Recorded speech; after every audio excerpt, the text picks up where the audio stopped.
Give me a fucking steak, then, and added a litre of Rosso della Casa to the order just for good measure. Leanne said nothing. She knew when it was smart to acquiesce to Bobby's mood. If things got too bad drink-wise, they could always dump the car at the airport and take a cab back into town. Not that Italians minded about drunk driving. They did it all the time, it seemed to her. Or at least she assumed they did. Italy was like that, lax. She and Bobby were just behaving like the locals. "I cannot believe these people," Bobby complained as he rolled the Clio over a pile of dried mud that had caked neatly into a solid ridge after the recent winter rain.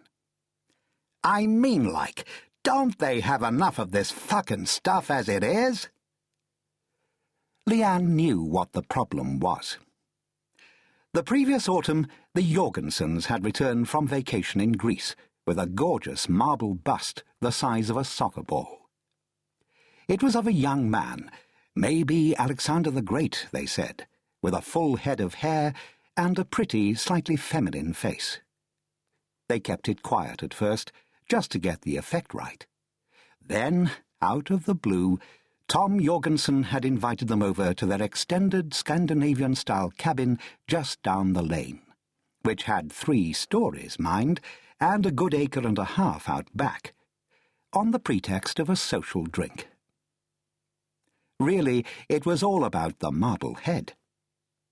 Jorgensen let it be known he'd found it by hanging around the edge of some archaeological excavation outside Sparta, waiting till the diggers had gone home and then bribing one of the locals to take him to where the mother lode lay. Tom had talked a good deal about how he smuggled it out of the country as excess baggage. It was all, Leanne suspected, one of Tom's stories. Really, he just bought it at the store like everyone else. The big, muscular bastard was always spinning a line about something or other. It was why he'd jumped over Bobby's head to get into all the sexy music and TV stuff the company was doing now, meeting rock stars and movie people, while Bobby, who was just as bright, maybe brighter even, was still lumbered with the tedious geeks who came over horny about databases. But Tom's little act had struck home. 2 weeks later, Bobby announced that their annual vacation the coming spring would be in Italy. He hadn't even asked her opinion. Leanne was quietly hoping for Aruba. All the same, she demurred. It was the best thing to do, and, as it turned out, Rome hadn't been a bad choice. In fact, she was starting to like the place.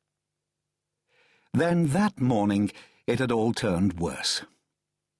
Some creepy British academic type had given them a history lecture over buffet breakfast in the hotel, about how this was the Day of the Dead for the ancient Romans, a day when they would sacrifice a goat or a dog and wipe its blood on the foreheads of their kids, just to make sure they remembered their ancestors. The history link pushed Bobby's buttons. 15 minutes later, he was tracking down a hire company, renting the metal detector. So now they were in the middle of nowhere, dead drunk, clueless about what to do next. Leanne pined for Aruba, and the pain was all the worse because she'd no idea what the place was like. Without letting Bobby see, she put a hand on the steering wheel and turned the lurching Clio just far enough away from a boulder coming up at them from the right. The track was getting narrower all the time. There were still mud holes here and there from some recent rain. Maybe they'd get the car stuck and have to walk back to the road for help. She didn't like that idea. She hadn't brought the shoes. "It's just pure greed, Bobby," she said. "What else can you say?" "I mean, what does it matter? If I don't find the shit, it stays right there in any case.